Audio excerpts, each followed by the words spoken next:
Walk past any major corporate headquarters today, and the buildings look as solid as ever, but the people inside are quietly fading away. Right now, institutional leaders are caught in a massive cognitive trap. Official unemployment rates remain historically low. Because of this, it's easy to look at the economy and assume the warnings about AI job displacement were completely overblown. This graphic illustrates the headline gap, mapping the disparity between public perception and economic reality. Look at the surface data, you see a relatively tiny number, about 54,000 job losses attributed to AI. That is the tip of the iceberg. But the modeled data reveals a massive underwater reality. Look at this lower block. We are seeing between 200,000 and 300,000 positions quietly erased. The reason for this gap is deliberate corporate opacity. Companies are aggressively deploying AI, but they rarely cite it as the reason for workforce reductions in legal filings to avoid public backlash. Relying on standard macroeconomic headlines right now is dangerous. It blinds leaders to a disruption that is already actively hollowing out the workforce from the inside. So how exactly do hundreds of thousands of jobs disappear if no one is actually getting fired? This chart contrasts two mechanisms of economic pain. We are trained to expect the scenario on the left, the burst pipe.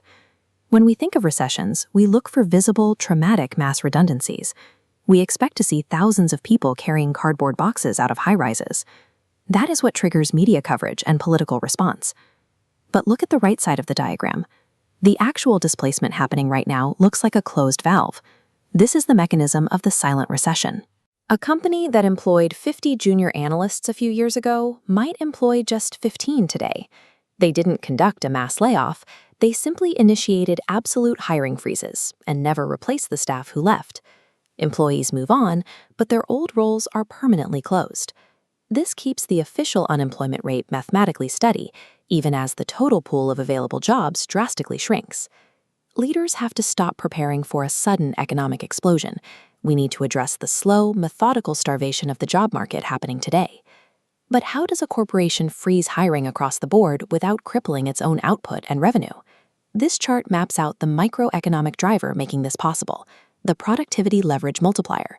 Notice the stark divergence between the orange bars going down and the blue bars going up. The math for cognitive labor has been rewritten. Look at the top-line equation.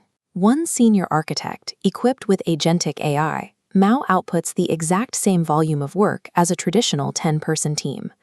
When you apply that leverage, you get the dual outcomes shown here. In the blue column, corporate output remains stable while workforce efficiency jumps 30%.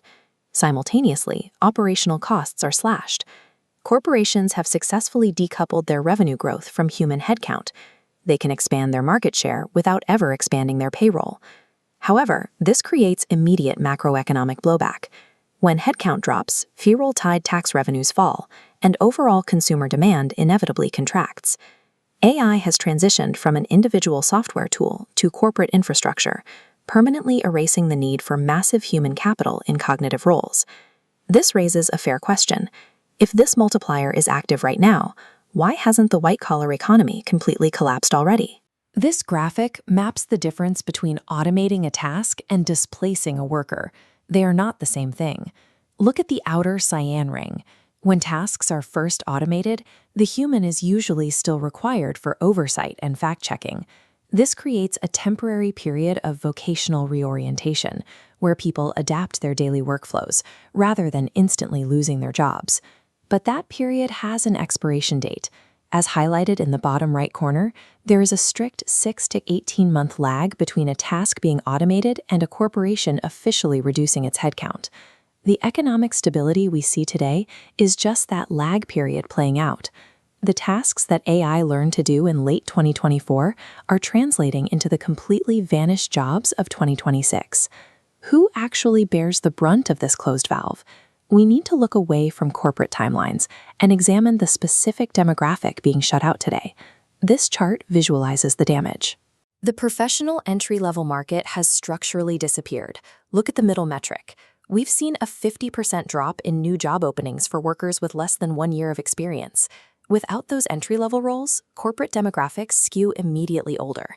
The average age of a new hire at a U.S. company has now hit 42.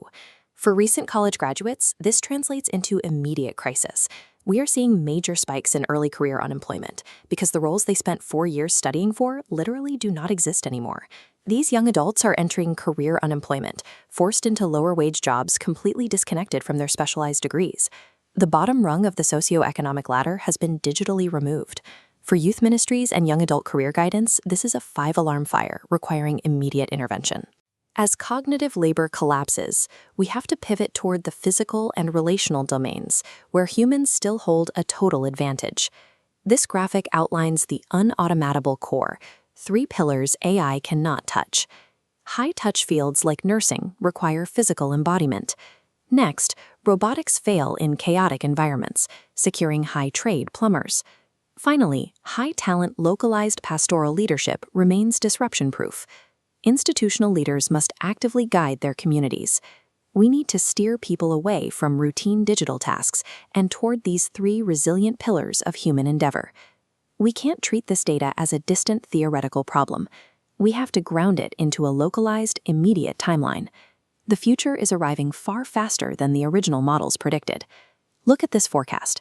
By late 2027, 40 to 55% of entry-level white-collar roles will be eliminated or frozen. The timeline for this silent recession to become a public crisis has accelerated to the first half of 2027.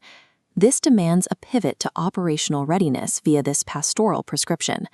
Logistically, build safety nets today, deploy congregational skills audits, and activate mutual aid funds.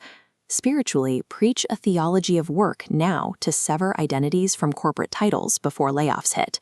Because the stakes are incredibly human. The unemployed architect is no longer a hypothetical. He is a present reality sitting in the pews right now. The window for proactive action is closing. The church must build its safety nets today before this invisible economic collapse becomes an unavoidable community tragedy.